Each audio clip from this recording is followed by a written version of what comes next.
حسد کس کو کہتے ہیں؟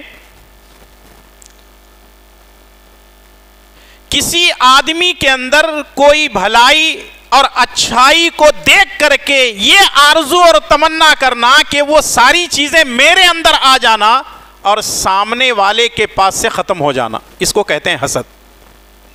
دوبارہ میں پیش کر رہا ہوں، اپنی زبان میں بات جلدی سمجھ میں آئے گی۔ حسد کے معنی یہ ہیں کہ ایک آدمی کسی کی اچھائی کو دیکھ نہیں سکتا، حسد اور جلن میں ہے، اور یہ کوشش کرتا ہے کہ سامنے والے کے پاس جتنی ساری چیزیں ہیں میرے پاس آنا اور سامنے والے کے پاس ختم ہو جانا۔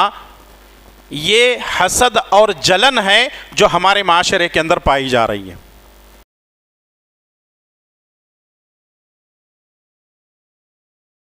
ان الحمد للہ نحمده ونستعینه ونستغفره ونعوذ باللہ من شرور انفسنا ومن سیئات اعمالنا من يهده الله فلا مضل له ومن يضلله فلا هادي له واشهد ان لا اله الا الله وحده لا شريك له واشهد ان محمدا عبده ورسوله اما بعد فان خير الحديث كتاب الله وخير الهدي هدي محمد صلى الله عليه وسلم وشر الامور محدثاتها وكل محدثة بدعة وكل بدعة ضلالة وكل ضلالة في النار فأعوذ بالله السميع العليم من الشيطان الرجيم من همزه ونفخه ونفثه يا أيها الذين آمنوا اتقوا الله حق تقاته ولا تموتن إلا وأنتم مسلمون يا أيها الناس اتقوا ربكم الذي خلقكم من نفس واحدة وخلق منها زوجها وبث منهما رجالا كثيرا ونساء واتقوا الله الذي تساءلون به والأرحام إن الله كان عليكم رقيبا يا أيها الذين آمنوا اتقوا الله وقولوا قولا سديدا يصلح لكم أعمالكم ويغفر لكم ذنوبكم ومن يطع الله ورسوله فقد فاز فوزا عظيما أعوذ بالله السميع العليم من الشيطان الرجيم من همزه ونفخه ونفثه بسم الله الرحمن الرحيم قل أعوذ برب الفلق من شر ما خلق ومن شر غاسق إذا وقب ومن شر النفاثات في العقد ومن شر حاسد إذا حسد رب اشرح لي صدري ويسر لي أمري واحلل عقدة من لساني يفقهوا قولي سبحانك لا علم لنا إلا ما علمتنا إنك أنت العليم الحكيم اللهم لا سهل إلا ما جعلته سهلا وأنت تجعل الحزن إذا شئت سهلا۔ ہر قسم کی تعریف و توصیف، بڑائی اور بزرگی اسی اللہ کے لیے ہے جو ساری کائنات کا خالق، مالک، مدبر اور حاکم ہے۔ سبحان اللہ و بحمدہ سبحان اللہ العظیم۔ درود و سلام ہو تمام نبیوں پر، خصوصاً میرے اور آپ کے پیارے نبی امام الانبیاء والمرسلین جناب محمد الرسول اللہ صلی اللہ تعالی علیہ وسلم پر۔ اللہم صلی وسلم وبارک وسلم علی نبینا محمد وعلی آلہ وصحبہ اجمعین۔ قابل قدر بزرگوں، نوجوان دوستو،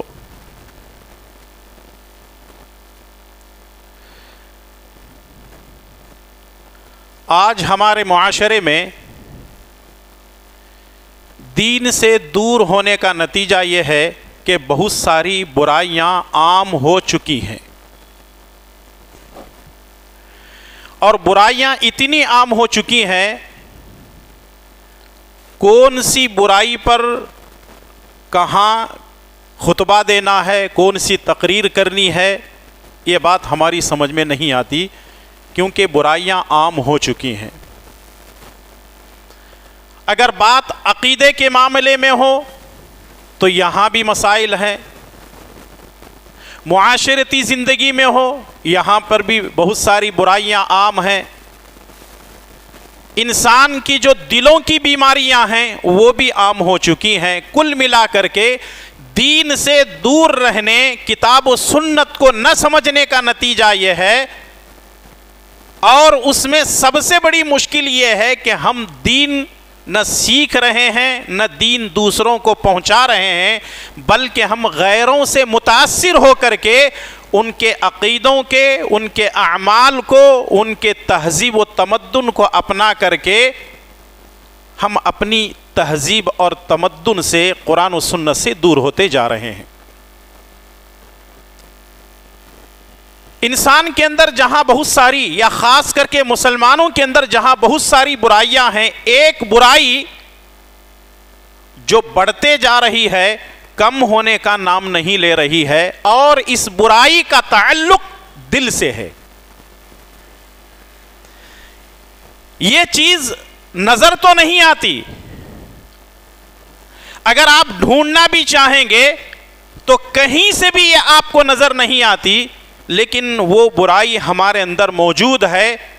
آخر وہ برائی کون سی ہے؟ وہ برائی ہے حسد. وہ برائی کیا ہے؟ حسد. حسد کس کو کہتے ہیں؟ کسی آدمی کے اندر کوئی بھلائی اور اچھائی کو دیکھ کر کے یہ آرزو اور تمنا کرنا کہ وہ ساری چیزیں میرے اندر آ جانا اور سامنے والے کے پاس سے ختم ہو جانا، اس کو کہتے ہیں حسد. دوبارہ میں پیش کر رہا ہوں، اپنی زبان میں بات جلدی سمجھ میں آئے گی. حسد کے معنی یہ ہیں کہ ایک آدمی کسی کی اچھائی کو دیکھ نہیں سکتا، حسد اور جلن میں ہے، اور یہ کوشش کرتا ہے کہ سامنے والے کے پاس جتنی ساری چیزیں ہیں میرے پاس آنا اور سامنے والے کے پاس ختم ہو جانا. یہ حسد اور جلن ہے جو ہمارے معاشرے کے اندر پائی جا رہی ہے. اگر کوئی آدمی کوئی گاڑی خریدتا ہے تو لوگوں کو تکلیف، کوئی گھر بناتا ہے تو بھی تکلیف، کوئی نیا موبائل خریدتا ہے تو بھی تکلیف، اگر گھڑی خریدتا ہے تو بھی تکلیف، کاروبار کرتا ہے تو بھی تکلیف. یعنی کسی بھی معاملے کے اندر اگر یہ قدم بڑھاتا ہے تو اس کو اتنی تکلیف ہوتی ہے، ہمیشہ اس کے چرچے اس کی زبان پر رہتے ہیں، تبصرے اور تجزیے اور کمنٹس کرتا رہتا ہے، اور یہاں تک کہ یہ بولنے سے کبھی بھی نہیں چوکتا شاید کسی بھی ٹوپی ڈالا رہے گا، شاید کسی کے ساتھ بے ایمانی کرا رہے گا، اس وجہ سے اس کے ساتھ اتنی بڑی دولت آئی ہے.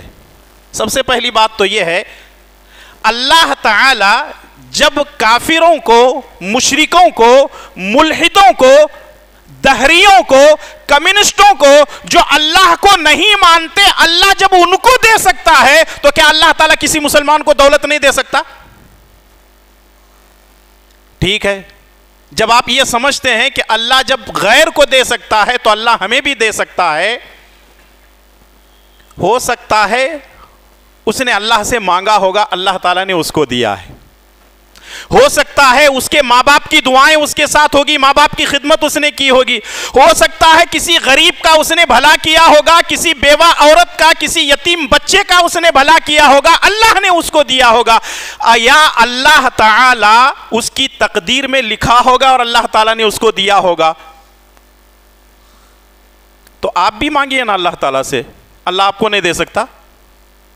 جب اللہ کافر و مشرک کو دے سکتا ہے تو اللہ آپ کو دے سکتا ہے نا؟ بے شک دے سکتا ہے.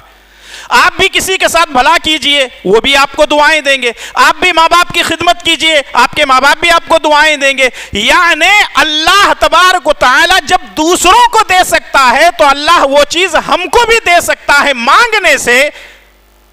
جب مانگنے سے وہ چیز مل جاتی ہے تو پھر کسی سے حسد جلن کرنے کی ہم کو ضرورت ہی کیا ہے؟ اب آپ سوچ رہے ہوں گے مولانا یہ تھوڑا سا جیسے لوگ کہتے ہیں نا دکھتی رگ پہ ہاتھ رکھنا، یہ ہمارے معاشرے کا یہ ناسور بن چکا ہے. حسد اور جلن اتنی زیادہ ہے کہ ایک چھوٹا بھائی اپنے بڑے بھائی سے جلتا ہے اور ایک بڑا بھائی چھوٹے بھائی سے جلتا ہے. کون؟ پھپھو کا بیٹا، خالہ کا بیٹا، ماموں کا بیٹا، ان کا بیٹا نہیں، اپنے سگے بھائی سے جلتا ہے. یعنی آدمی کسی کو دیکھ نہیں سکتا، اس کی آنکھوں میں کوئی بھی اچھا نہیں ہے، سب برے ہیں، اور اتنا جلتا ہے. اور جلتے جلتے اس کی نوبت یہاں آ جاتی ہے، وہ اپنی حسد کی آگ میں ساری زندگی جلتا رہتا ہے، کبھی اس کو نہیں جو ہے وہ چیزیں نہیں ملتی، اور اپنا منہ کالا کر کے اس دنیا سے جاتا ہے. یاد رکھیے، ہمیشہ یہ بات یاد رکھیے. اور وہ حدیث بھی آپ اچھی طرح جانتے ہیں، اللہ کے پیارے نبی صلی اللہ علیہ وسلم نے فرمایا لا يرد القضاء الا الدعاء ولا يزيد في العمر الا البر. سنن ترمذی کی روایت، شیخ البانی رحمۃ اللہ علیہ نے اس روایت کو صحیح کہا ہے.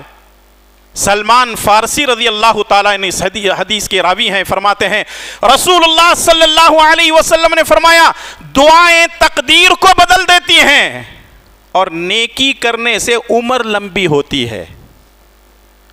لوگ حسد کرنے والے کرتے رہیں، جلنے والے جلتے رہیں، آپ پر کمنٹس کرنے والے کرتے رہیں، آپ قدم آگے بڑھائیے، اللہ تعالیٰ کی مدد آپ کی ہوگی، اور ایسے حاسدوں سے اللہ تبارک و تعالیٰ آپ کی حفاظت کرے گا.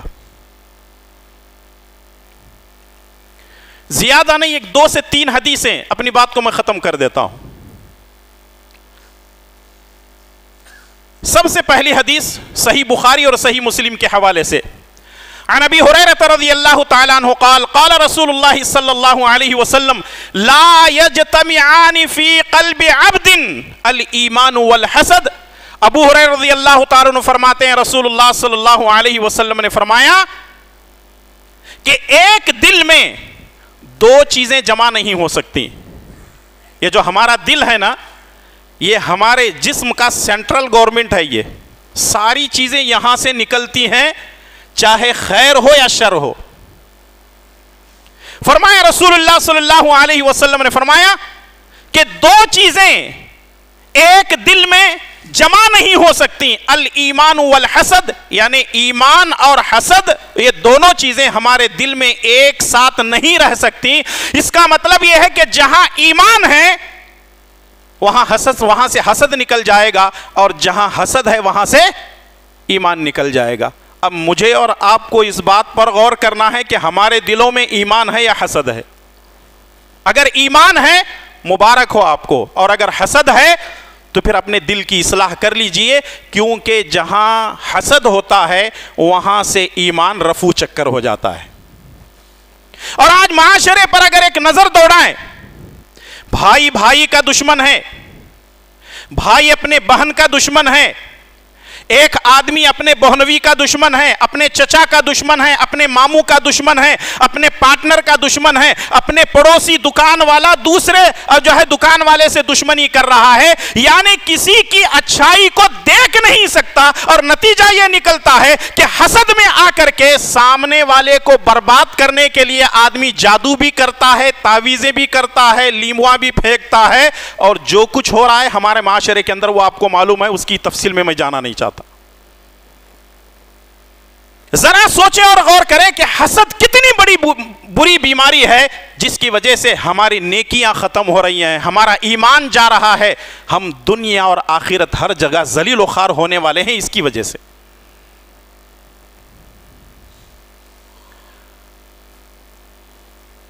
ایک اور حدیث ہے، عن ابی ہریرہ عن انس رضی اللہ تعالی عنہ ان النبی صلی اللہ علیہ وسلم قال لا تحاسدوا ولا تباغضوا ولا تقاطعوا وكونوا عباد اللہ اخوانا. کتنا پیارا میسج دیا ہے اللہ کے پیارے نبی صلی اللہ علیہ وسلم نے. آپ نے فرمایا لا تحاسدوا، آپس میں حسد نہ کرو، ولا تباغضوا، بغض عداوت دشمنی نہ کرو، ولا تقاطعوا، اور آپس میں رشتوں کو نہ کاٹو. کتنی باتیں نبی صلی اللہ علیہ وسلم نے بیان فرمائی؟ 3 باتیں. پہلی چیز حسد نہ کرو، کسی سے جلن مت کرو. اللہ نے جتنا تم کو دیا ہے اللہ کی شکر گزاری کرو. اگر کسی کے اندر کوئی خوبی ہے ماشاء اللہ تبارک اللہ کہو. آج کون بولتا ماشاء اللہ تبارک اللہ؟ ایسی نظروں سے گھورتا میری نظر لگتے ہی اس کی پوری بلڈنگ ختم ہو جانا, انہیں مر جانا. ولا تباغضوا, بغض نہ کرو, عداوت اور دشمنی کرو, ہم اپنے دلوں کے اندر کسی کے تعلق سے کینہ اور کپٹ نہ رکھو. ولا تقاطعوا, رشتوں کو نہ کاٹو. اسلام میں رشتوں کو جوڑنے کا حکم ہے, رشتوں کو کاٹنے کا حکم نہیں ہے. آج کچھ لوگ کہتے ہیں فلاں رشتے کو کاٹنا, چٹکی بجانے کے برابر میں وہ رشتہ کاٹ کے آ جاتا ہوں, دیکھ لینا. چیلنج کر کے جاتا ہے آدمی.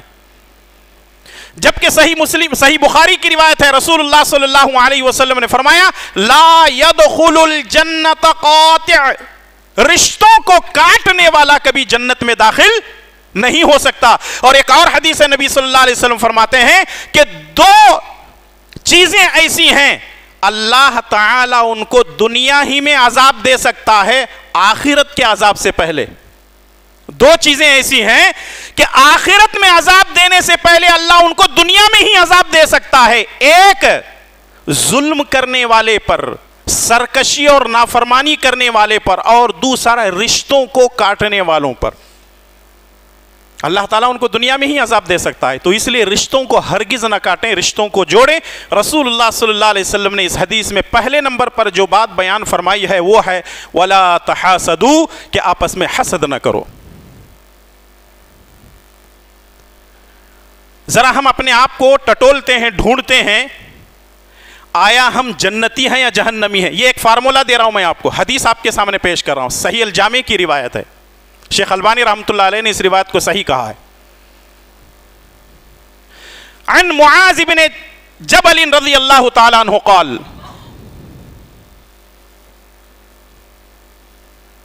بلکہ یہ جو روایت ہے سنن ترمذی کی ہے. شیخ البانی رحمۃ اللہ علیہ نے اس روایت کو صحیح کہا ہے. راوی حدیث انس بن مالک رضی اللہ تعالی عنہ ہیں. رسول اللہ صلی اللہ علیہ وسلم ایک مرتبہ مسجد نبوی میں بیٹھے ہوئے تھے. رسول اللہ صلی اللہ علیہ وسلم نے فرمایا اب جو شخص سب سے پہلے مجلس میں آ کر بیٹھے گا وہ جنتی ہے. پوری توجہ کے ساتھ, آپ میرا پورا خطبہ یاد نہ رکھیں, پوری تقریر آپ بھول جائیں, کوئی بات نہیں ہے, آج اس حدیث کو لے کر کے جائیں, آپ یاد رکھیں گے انشاءاللہ.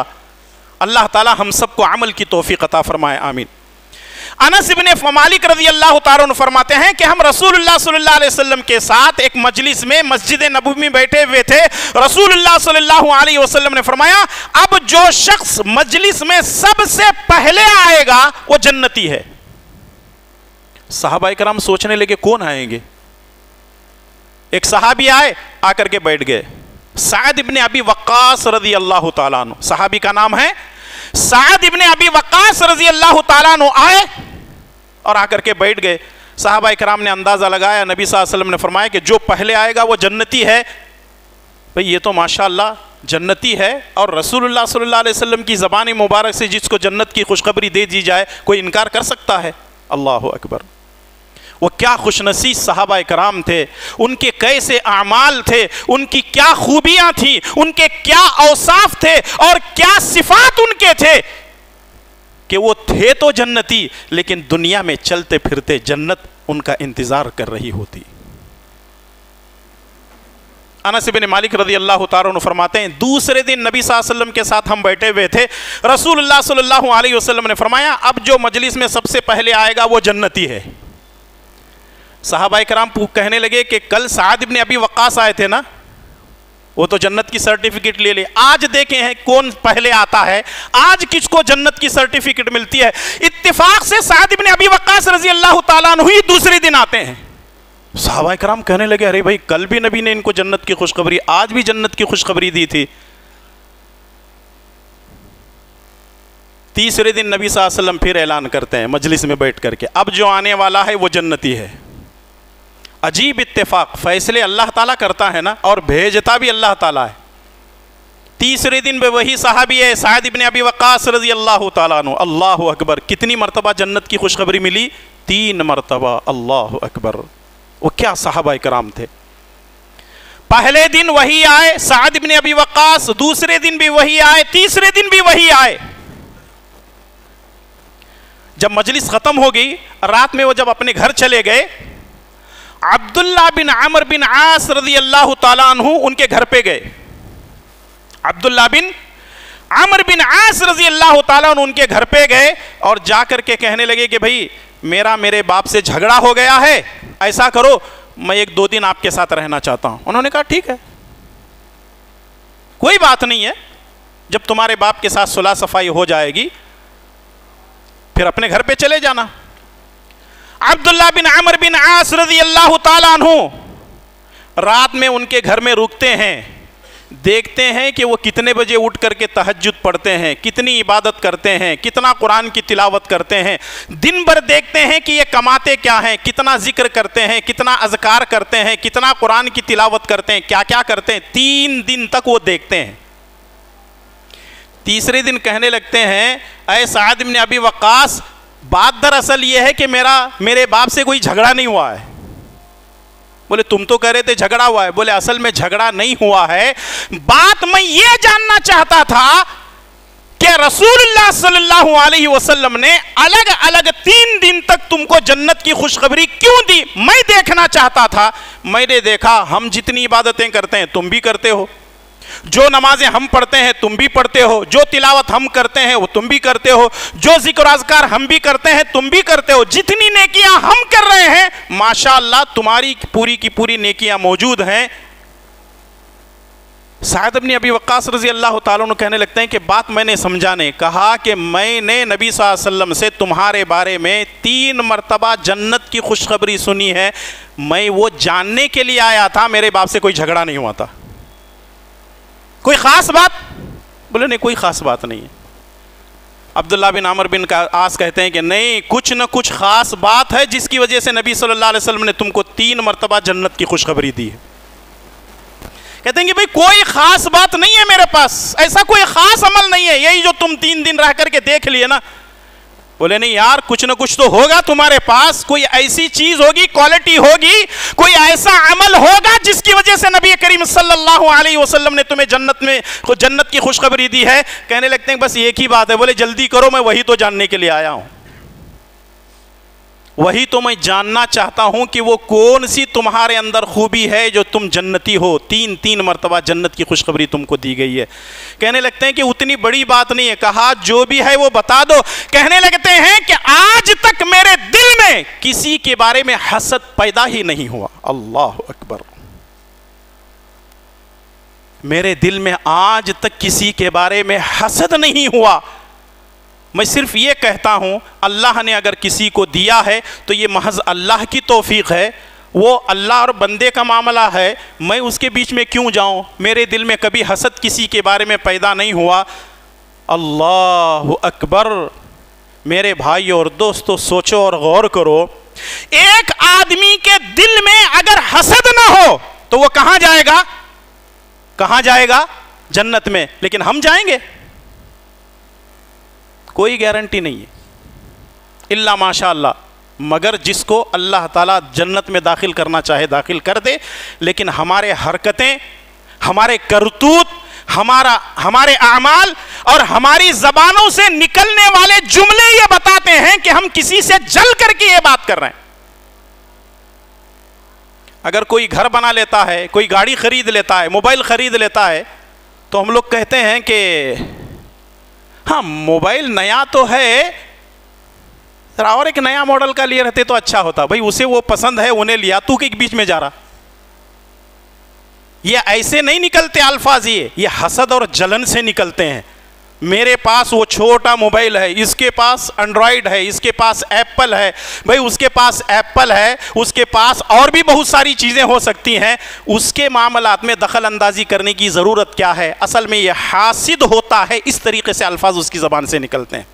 اگر کوئی آپ کو کوئی چیز لینے پر مبارکبادی نہ دے، ماشاءاللہ تبارک اللہ نہ کہے، بلکہ وہ منہ پسار لے اور پھر اس کے بعد الٹی سیدھی باتیں کرنے لگے، تو وہاں سے آپ اعوذ باللہ من الشیطان الرجیم پڑھ کر کے نکل جاؤ. وہ آپ کا محبوب نہیں ہے، وہ آپ کا حاسد ہے، وہ آپ سے حسد کرتا ہے.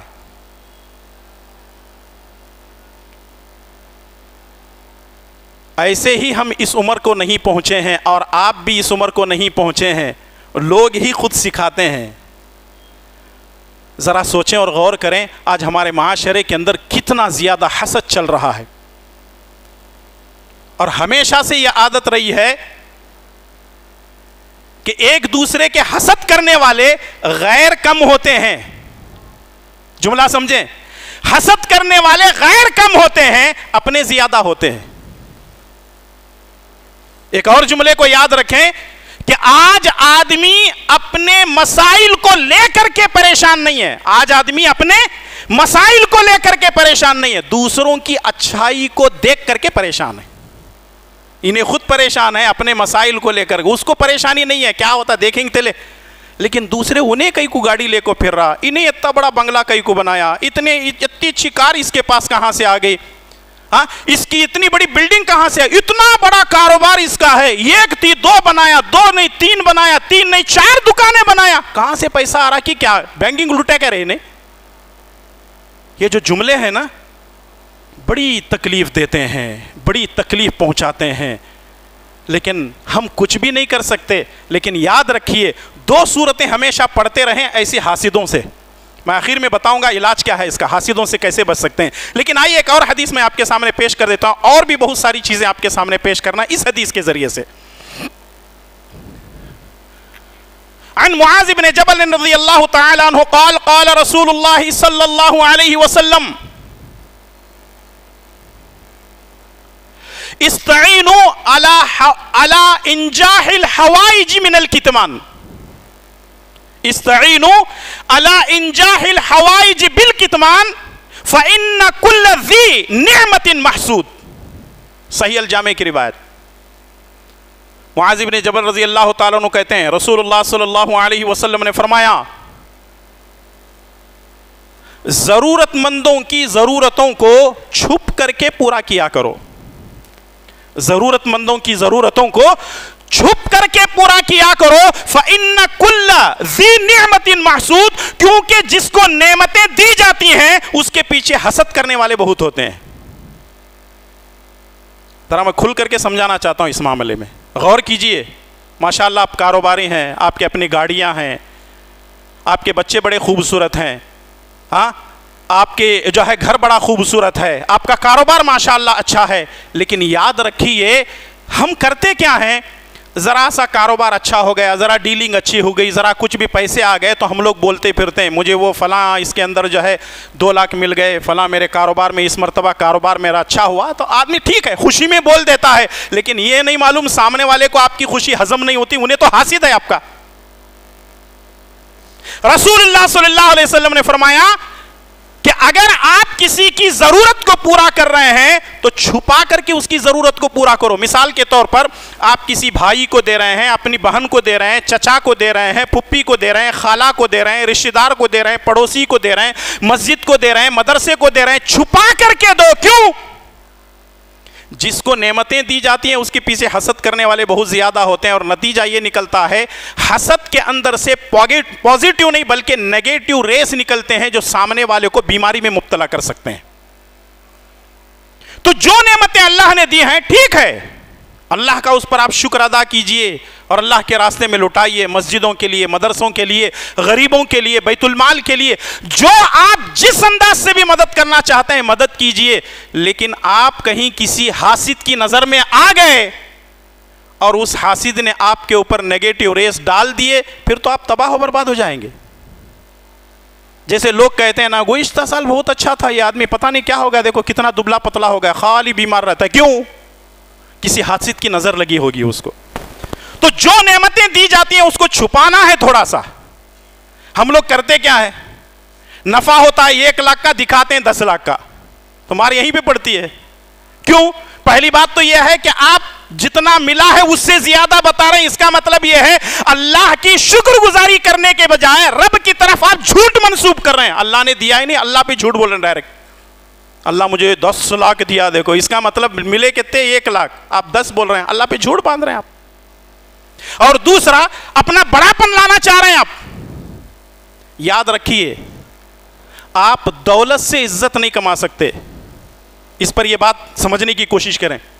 آپ دولت سے عزت نہیں کما سکتے, آپ علم سے عزت نہیں کما سکتے، ڈگریوں سے عزت نہیں کما سکتے، عزت دینے والی ذات اللہ تعالیٰ کی ہے۔ قل اللہم مالک الملک تؤتی الملک من تشاء وتنزع الملک ممن تشاء وتعز من تشاء وتذل من تشاء۔ عزت دینا اللہ کا کام، ذلیل کرنا اللہ کا کام۔ اگر کوئی آدمی کہتا ہے نا میں تجھے چھوڑوں گا نہیں، میں تجھے ذلیل کر کے رکھوں گا، میں تجھے ذلیل کر کے رکھوں گا، اسے بولنا یہ کام کرنا تو خدا کا کام ہے، خدائی دعویٰ مت کر، عزت اور ذلت دینا میرے رب کا کام ہے۔ یہ جو باتیں ہیں نا میری زبان سے جو نکل رہے ہیں، میں سوچ کے نہیں آیا تھا، آپ لوگوں کو دیکھ کے نکل رہی ہیں، معاشرے کے اندر ساری برائیوں کو دیکھ کر کے خود بخود میری زبان سے نکل رہی ہیں۔ میں سوچا بھی نہیں تھا ایسی باتیں میری زبان سے نکلے گی۔ یہ صرف محض اللہ کا فضل و کرم ہے کہ اللہ تعالیٰ میری زبان سے یہ باتیں نکال رہا ہے۔ دیکھیں آپ حدیث پر غور کریں، رسول اللہ صلی اللہ علیہ وسلم نے فرمایا اپنی ضرورت مندوں کی ضرورتوں کو مفتی انداز سے پیش کیا کرو، کیونکہ ہر وہ شخص جس کو نعمت دی جاتی ہے اس کے پیچھے حسد کرنے والے زیادہ ہوتے ہیں۔ کسی سے بولنا بھی چاہتے ہیں تو پہلے اس کو پرکھو، آیا یہ اپنے دل کے اندر سینے کے اندر راز کو چھپا کر رکھتا ہے یا جدھر دیکھو ادھر اگلتا ہے۔ اور خاص کر کے نعمتوں کے معاملے میں عورتوں سے کبھی ذکر نہیں کرنا، چاہے وہ اپنی بیوی ہی کیوں نہ ہو، اپنی ماں بیٹی ہی کیوں نہ ہو، ان کی زبان میں کوئی بات رکتی بھی نہیں اور ان کو وہ بات ہضم ہوتی بھی نہیں۔ تو اس لیے جو ہے آج حاسدین بہت ہو چکے ہیں۔ اب ان حاسدوں سے بچنے کے لیے ہم کو کرنا کیا ہے؟ آخری بات، سب سے پہلی بات تو یہ ہے صبح و شام کی دعاؤں کا اہتمام کریں۔ صبح و شام کی دعائیں ہیں وہ آپ پڑھتے رہیں۔ حصن المسلم ایک کتاب ہے، اس کے اندر صبح و شام کی دعائیں آپ کو مل جائیں گی۔ آپ کے پاس انڈرائڈ موبائل تقریباً لوگوں کے پاس ہے، آپ کے موبائل کے اندر جو ہے گوگل پلے اسٹور سے جو ہے وہ آپ کو وہ کتاب مل جائے گی۔ تقریباً 100 سے زیادہ اس زبانوں کی جو ہے ترجمے ہو چکے ہیں۔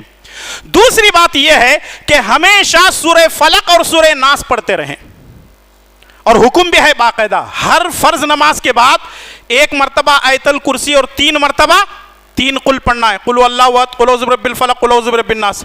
لیکن فجر کی نماز کے بعد اور مغرب کی نماز کے بعد کتنی مرتبہ پڑھنا ہے؟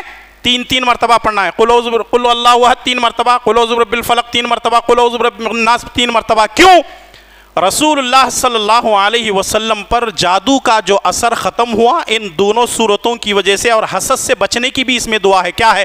وَمِن شَرِّ النَّفَّاثَاتِ فِي الْعُقَدِ وَمِن شَرِّ حَاسِدٍ إِذَا حَسَدَ، اور ہر حسد کرنے والے کے شر سے جب وہ حسد کرتا ہے۔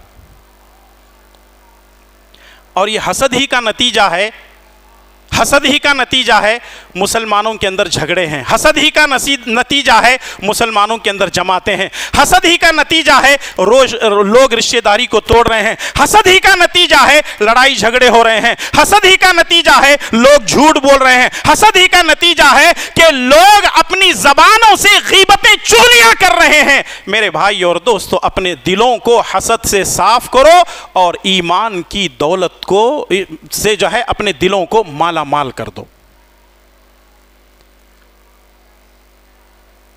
اب ایک آخری بات، 2-4 منٹ میں اپنی بات کو میں ختم کر رہا ہوں۔ جیسا کہ آپ جانتے ہیں کہ یہ محرم کے مہینے میں ہم داخل ہو چکے ہیں، اور محرم 1440 پر 6 ہجری میں ہم الحمدللہ داخل ہو چکے ہیں، اور آج محرم کی 5 تاریخ ہے۔ محرم کے مہینے میں کیا کرنا ہے؟ رسول اللہ صلی اللہ علیہ وسلم جب ہجرت کر کے مدینہ آئے تو آپ نے دیکھا یہودی روزہ رکھ رہے ہیں، تو رسول اللہ صلی اللہ علیہ وسلم نے پوچھا بھئی کیوں روزہ رکھ رہے ہو؟ انہوں نے کہا کہ اللہ تعالیٰ نے موسیٰ علیہ السلام کو فرعون سے نجات دی تھی، اس لیے ہم روزہ رکھتے ہیں اس خوشی میں۔ رسول اللہ صلی اللہ علیہ وسلم نے فرمایا تم سے زیادہ روزے رکھنے کے اور اللہ کی شکر گزاری کرنے کے حقدار ہم ہیں۔ تو نبی کریم صلی اللہ علیہ وسلم نے فرمایا 10ویں محرم کو یوم عاشورہ کو روزہ رکھا جائے۔ محرم کی 10 تاریخ کو کیا کرنا ہے؟ روزہ رکھنا ہے۔ اب رسول اللہ صلی اللہ علیہ وسلم نے یہ بھی فرمایا، صحیح مسلم کی روایت ہے، اگر میں اگلے سال زندہ رہا تو یہودیوں کی مخالفت میں ایک دن پہلے روزہ رکھوں گا، یعنی 10 تاریخ سے ایک دن پہلے روزہ رکھوں گا۔ 10 کو تو یوم عاشورہ ہے، رکھنا ہے، لیکن رسول اللہ صلی اللہ علیہ وسلم نے یہودیوں کی مخالفت میں فرمایا کہ 9 اور 10 دونوں کو روزہ رکھنا ہے۔ تو اس کا مطلب یہ ہے کہ محرم میں 2 روزے رکھنے ہیں۔ محرم کی تاریخ اس مرتبہ اس سال 1446 میں جو تاریخ آ رہی ہے 2024 میں، وہ ہے اسی منگل اور بدھ کو، اسی منگل اور بدھ کو یہ 2 دن روزے رکھنے ہیں، جیسا کہ رسول اللہ صلی اللہ علیہ وسلم کا عمل رہا ہے۔ اس کی فضیلت کیا ہے اور روزہ رکھنے کا فائدہ کیا ہے؟ سب سے پہلی بات تو یہ ہے، رسول اللہ صلی اللہ علیہ وسلم نے فرمایا افضل الصیام بعد رمضان شہر اللہ المحرم، رمضان کے بعد سب سے افضل روزے محرم کے روزے ہیں۔ رمضان کے بعد سب سے افضل روزے کون سے ہیں؟ محرم کے روزے ہیں۔ 9 اور 10 تاریخ کو آپ روزے رکھیں۔ اس کا فائدہ کیا ہے؟ یکفر السنۃ الماضیہ، رسول اللہ صلی اللہ علیہ وسلم نے فرمایا پچھلے 1 سال کے گناہوں کو اللہ تبارک و تعالیٰ معاف کر دیتا ہے، بخش دیتا ہے، مغفرت ہو جاتی ہے۔ اللہ اکبر! کتنے؟ 1 سال کے گناہوں کو اللہ تعالیٰ معاف کر دیتا ہے۔ گناہ 2 طرح کے ہوتے ہیں، ایک ہے گناہ کبیرہ، دوسرے گناہ صغیرہ۔ گناہ کبیرہ جو بڑے گناہ ہیں اس کے لیے توبہ استغفار شرط ہے، اور یہ جو گناہ صغیرہ ہیں، آدمی اگر روزے رکھ لے، نماز پڑھ لے اور پھر اس کے بعد نیک کام کرے تو اللہ تعالیٰ اس کے گناہ صغیرہ کو معاف کر دیتا ہے۔ اس سے مراد اہل علم نے کہا ہے 9 اور 10 محرم کو روزہ رکھیں گے اللہ تعالیٰ ہمارے گناہ صغیرہ کو معاف کر دیتا ہے۔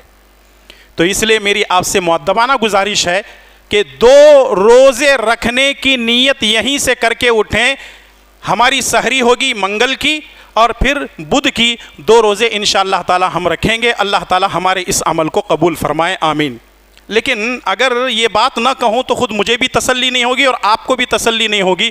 محرم کی پہلی تاریخ جیسے ہی آتی ہے، کچھ دشمنان اسلام ہیں جو کالے کپڑے پہن کر یزید کو، معاویہ کو اور عثمان غنی کو اور فلاں کو صحابہ اکرام رضوان اللہ اجمعین کو گالیاں دیتے ہیں، برا بھلا کرتے ہیں، برا بھلا کہتے ہیں، اور یہ کہتے ہیں کہ حسین کی یاد میں ہم کر رہے ہیں۔ اور 10ویں تاریخ کو باقاعدہ سبیلیں تقسیم ہوتی ہیں اور دعوتیں ہوتی ہیں۔ اور سبیل کس کو بولتے ہیں؟ 10 تاریخ کو، 10ویں محرم کو یہ لوگ شربت تقسیم کرتے ہیں، اس کو سبیل کہا جاتا ہے۔ اور یہ کہتے ہیں کہ حضرت حسین رضی اللہ تعالیٰ عنہ کربلا کے میدان میں پیاسے شہید ہوئے تھے، تم پی پی کو مرو۔ انہوں پیاسے شہید ہوئے تھے نہیں، تو پی پی کو مرو، اور اس واسطے روزہ رکھنے کے بجائے ڈھونگ کیا جاتا ہے۔ حضرت حسین رضی اللہ تعالیٰ عنہ نواز رسول صلی اللہ علیہ وسلم کے تعلق سے ذرا سوچیں اور غور کریں۔ ایک ایسا واقعہ جو رسول اللہ صلی اللہ علیہ وسلم کے انتقال کے 50 سال کے بعد ہوتا ہے، اور لوگ آج اس کو لے کر کے جو ہے چیخ رہے ہیں، چلا رہے ہیں، تلواریں مار رہے ہیں، چاقوؤں سے پھاڑ رہے ہیں، اور لے کر کے اپنے جسم کو جو ہے لہو لہان کر رہے ہیں۔ میرے بھائی اور دوستو، یہ دین نہیں ہے، یہ اسلام نہیں ہے، یہ شریعت نہیں ہے، یہ دین کے نام پر ڈھونگ ہے، یہ شیطانی عمل ہے۔ ہر مسلمان کو بچنا اس سے ضروری۔ ایک اور وضاحت بھی ضروری ہے، حالانکہ اس کو اصل اردو میں تعزیہ کہا جاتا ہے اور عربی میں بھی اس کے الفاظ اسی طرح کے آتے ہیں، لیکن ہماری زبان میں اس کو بولتے ہیں پنجے۔ اس کو ہماری زبان میں بولتے ہیں پنجے۔ یہ پنج کس کو بولتے ہیں؟ اصل میں پنجے یا پنج جو ہے وہ 5 کو بولتے ہیں، اور پنجا کس کو بولتے ہیں؟ یہ ہاتھ اگر آپ دکھائیں گے تو یہ پنجا ہے، اس کے اندر 5 انگلیاں ہیں۔ یہ پنجے اور پنجا، اس سے تعلق کیا ہے؟ تعلق یہ ہے کہ وہ صرف 5 ہی کو مانتے ہیں، 6 کو نہیں مانتے۔ اب آپ کہیں گے مولانا یہ نئی چیز کہاں سے لے کے آئے؟ بھائی نئی چیز نہیں ہے، پرانی ہی ہے۔ یہ اور بات ہے کہ آپ کی پہلی مرتبہ جو ہے آپ کے علم میں پنجا کس کو کہتے ہیں؟ اس میں 5 نام ہوں گے۔ گوگل ہے تو نماز کے بعد سرچ کر لینا، اگر آپ کے محلے میں پنجے بیٹھے ہیں تو جا کو ذرا جھانک کو دیکھ لو کیا لکھا ہوا ہے۔ معلوم ہے اس پنجے کے اندر؟ پہلا نام محمد الرسول اللہ صلی اللہ علیہ وسلم کا، دوسرا نام علی ابن ابی طالب کا جو نبی صلی اللہ علیہ وسلم کے داماد ہیں، تیسرا نام حضرت فاطمہ کا، چوتھا نام حضرت حسن کا، پانچواں نام حسین کا۔ یہ پنجتن کے 5 ہیں اور اسی سے پنجے بٹھائے جاتے ہیں۔ یہ تمام چیزیں شیعہ کی ہیں، یہ تمام چیزیں شیعہ کی ہیں اور ہمارے مسلمان بھائی اس کو کر رہے ہیں۔ چونکہ میرا تعلق شہر ہبلی سے ہے، ہبلی کے اندر مسلمانوں سے زیادہ غیر مسلم پنجوں کو مانتے ہیں۔ وہ جب پنجے اٹھا کر کے جانے لگتے ہیں تو غیر مسلم پانی نیچے ڈال کر کے سوتے ہیں، اس کے اوپر پنجا اٹھانے والا پیر اس کے اوپر سے انگل کو گیا تو، جلدی سمجھ میں آتا، دیکھو انگل کو گیا تو کیا ہے، بہت بڑی فضیلت والا ہے، یعنی ساری زندگی اس کی اچھی ہو جاتی ہے۔ یہ غیروں کے عقیدے، کافروں کے، مشرکوں کے عقیدے اگر ہم مسلمان اپنائیں گے، اور نبی صلی اللہ علیہ وسلم کی وفات کے 50 سال کے بعد ایک واقعہ ہوتا ہے اور لوگ اس مسلمان یہ سمجھتے ہیں کہ یہی اصل دین ہے، میرے بھائی اور دوستو یہ دین نہیں ہو سکتا، یہ دین نہیں ہے، یہ شریعت نہیں ہے، یہ اسلام نہیں ہے۔ پھر اوپر سے ڈھول، باجے، ناچ گانا، بھنگڑے، شراب، اور پھر اس کے بعد جوے کھیلنا، اور جو کچھ بھی ہوتا ہے مجھ سے زیادہ آپ جانتے ہیں کیونکہ آپ اسی معاشرے کے اندر جیتے بھی ہیں، اور ہر جگہ الگ الگ رسمیں ہیں اور ہر جگہ الگ الگ چیزیں ہیں۔ لہٰذا میں آپ سے گزارش کروں گا ان برائیوں سے اپنے آپ کو بچانے کی کوشش کریں، اور جو روزہ رکھنے کا حکم پیارے نبی صلی اللہ علیہ وسلم نے دیا ہے 9 اور 10 کو روزہ رکھیں، اور اس سے پہلے والا جو کہ اہم جو خطبہ جمعہ ہے حسد کے تعلق سے، اس لیے اپنے دلوں کو حسد سے، کینہ کپٹ سے، بغض و عداوت سے پاک رکھنے کی کوشش کریں۔ اللہ تبارک و تعالیٰ مجھے اور آپ تمام کو اپنے دلوں سے ہر قسم کی گندگی کو نکال کر ایمان سے مالا مال کرنے کی توفیق عطا فرمائے۔ اے اللہ ہمارے گناہوں کو معاف فرما، اے اللہ ہماری نیکیوں کو قبول فرما، اے اللہ تیرے احکامات پر عمل کرنے کی توفیق عطا فرما، اے اللہ ظالموں کے ظلم سے بچا لے، حاسدوں کے حسد سے بچا لے، شریروں کی شرارت سے بچا لے، اے اللہ ہم میں جو بیمار ہیں ان کو شفاء کاملہ عاجلہ عطا فرما، جو پریشان حال ہیں ان کی پریشانیوں کو دور فرما، اے اللہ ہماری روزی میں، دکان و مکان میں، ہمارے گھروں میں، ہماری زندگیوں میں خیر و برکت عطا فرما، اے اللہ تبارک و تعالیٰ تیرے بندے بن کر جینے کی توفیق عطا فرما، محرم کے خرافات سے بچنے کی توفیق عطا فرما، محرم کے ان 2 روزوں کو تیری رضا کی خاطر نبی کی سنت سمجھ کر رکھنے کی توفیق عطا فرما، اے اللہ تبارک و تعالی ہمیں نمازی بنا دے، اے اللہ دیندار بنا دے، اے اللہ قرآن کی تلاوت کرنے والے اور 5 وقتہ نمازوں کی پابندی کرنے والے بنا دے، اے اللہ تبارک و تعالی ہم تمام کو آپس میں متحد ہو کر دین کی خدمت کرنے کی توفیق عطا فرما، اے اللہ ہمارے ملک میں امن و شانتی نصیب فرما، اے اللہ ہمارے ملک میں امن و شانتی نصیب فرما، اے اللہ ہمارے ملک میں امن و شانتی نصیب فرما، اے اللہ ظالموں کو کیفر کردار تک پہنچا دے، اے اللہ ظالموں کے لیے تو کافی ہو جا، اے اللہ فلسطین کے مسلمانوں پر رحم فرما، اے اللہ فلسطین کے مسلمانوں پر رحم فرما، اے اللہ فلسطین کے مسلمانوں کی جان و مال کی حفاظت فرما، ہمارے بچوں کی حفاظت فرما، ہماری مائیں بہنوں کی عزت و آبرو کی حفاظت فرما، ہماری مساجد و مدارس کی حفاظت فرما، اے اللہ دشمنوں کے لیے تو کافی ہو جا، اے اللہ یہودیوں کے لیے کافی ہو جا، اللہم انا نجعلک فی نحورہم ونعوذ بک من شرورہم، آمین یا رب العالمین۔ ربنا تقبل منا انک انت السمیع العلیم، سبحان ربک رب العزت عما یصفون وسلام علی المرسلین والحمد للہ رب العالمین۔